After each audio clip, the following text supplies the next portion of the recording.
So this is problem number 4. What is the overall reaction order for the reaction that has a rate law K times O2 concentration raised to the first power, NO concentration raised to the second power? Now remember, overall rate is the sum of the orders of each of the individual species. So this has an order of 2 with respect to NO, an order of 1 with respect to O2, so it's going to be 2 plus 1, and it's going to overall be third order.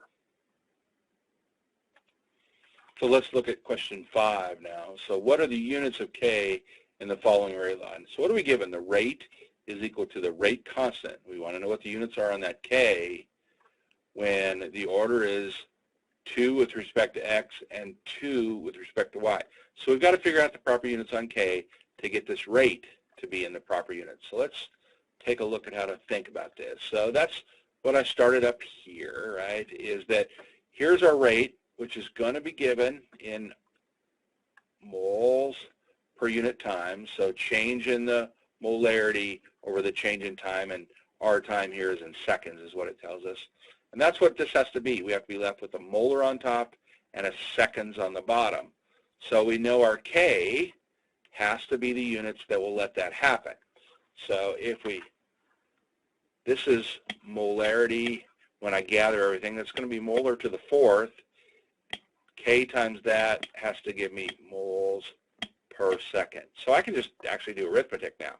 I can divide both sides by molarity, or algebra rather, and divide molarity down here, and that's going to cancel one of those and make that a third.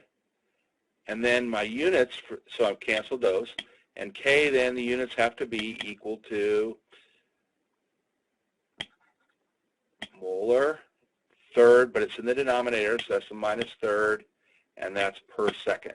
So that's what the units need to be. Let's see if that's one of our possible answers. There it is right there. 1 over, so it's 1 per molar cubed seconds. And that would be the proper answer there. So that's question 5. So here is question 6, still in chapter 15. For a particular first order reaction, so it's first order reaction, that means we know the integrated rate law. And then the information is that it takes 24 minutes for the concentration of the reactant to decrease to 25% of its initial value. And then we want to solve for the rate constant. And it's in per seconds. It gives us the data in minutes, so we'll want to convert that to seconds. So let's take a look at how we'd set that up. So first order reaction, 24 minutes to get to 25% of its initial value. So it's first order.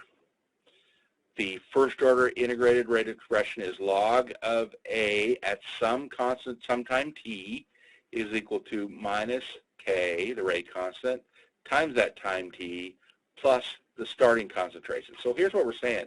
We start with an initial concentration, I'll call that A naught, and it goes to 25% or 0.25 times A naught at this 24 minutes or 1440 seconds. So let me write that neatly the way I would write this out. Give me a minute.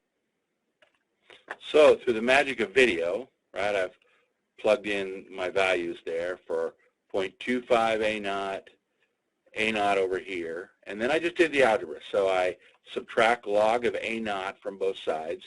So log n of 0.25 A naught minus log n of A naught, and then divided that side by 1440 divided by both sides. And then I did a trick of logarithms, right? If you subtract 2 logarithms, it's the same thing as taking a division here. So I can now cancel A naught with A naught, and I take the logarithm of 0.25, divide it by 1440 seconds, and that gives me minus K. Well, one of our answers indeed turns out to be, I think it's this one, 9.6 times 10 to the minus 4th if you do those numbers. So it all works out nicely to give one of the answers that is a choice here. And that is problem 6.